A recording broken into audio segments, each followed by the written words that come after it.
আসসালামু আলাইকুম। আশা করি সবাই ভালো আছেন। যে যেখান থেকে আমার ভিডিওটা দেখছেন সবাই লাইক কমেন্ট করবেন। আজকে চলুন দেখি বাজার থেকে কি নিয়ে আসলো। আজকে অনেক বাজার এনেছে। আজকে 9 রোজা। বেগুন দেখা যাচ্ছে প্রথমে,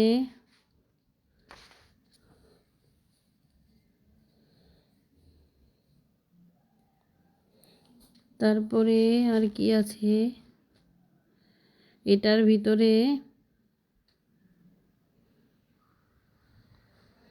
ভিতরে আছে গরুর কলিজা।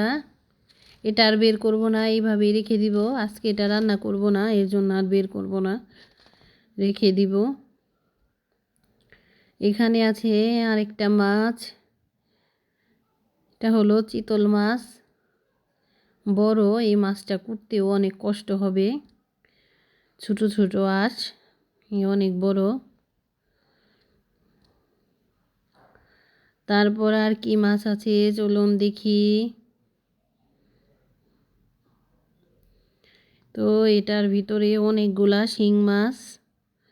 এখন আর এখানে আর বের করব না, একবারে বাইরে নিয়ে এটাকে ঢেলে তারপরে ঢেকে রাখবো। তারপর মরার পর তারপরে কাটবো। এই যে এখন ঢেলে নিচ্ছি। এটাকে ঢালার পর লবণ দিয়ে ঢাকনা দিয়ে ঢেকে রাখবো যেন মারা যায়। যে কিভাবে লাভ পারতেছে, অনেক বড় বড় কাটাও আছে।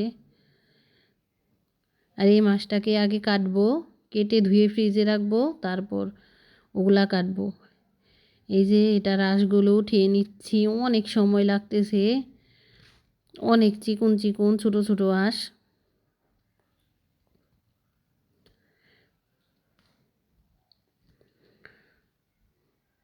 এই তো কোটা ধোয়া শেষ, এখন পরিষ্কার করা শেষ। এখন প্যাকেট করে রাখবো, আর কিছু রান্না করার জন্য বাইরে রাখবো। যে কেমন হয়েছে মাছ কাটাটা সবাই কমেন্ট করে জানাবেন। এই মাছে প্রচুর পরিমাণ কাটা, কেউ খেতে চায় না, তারপরও আব্বু এই মাছ নিয়েই আসে। এই তো এখন শিং মাছগুলো কেটে নিচ্ছি। শিং মাছগুলো লবণ দিয়ে রেখেছি, তারপরও এখনও তাজাই আছে।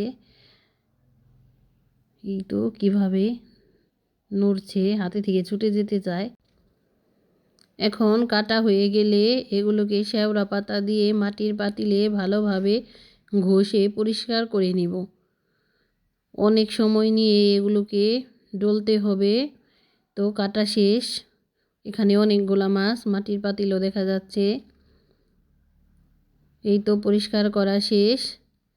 এখন ফ্রিজে রাখবো। পরিষ্কার করা হয়ে গেছে, প্যাকেট করে ফ্রিজে রেখে দিব। এই ছিল আজকের বাজার। কে কোথায় থেকে দেখছেন সবাই কমেন্ট করে জানাবেন।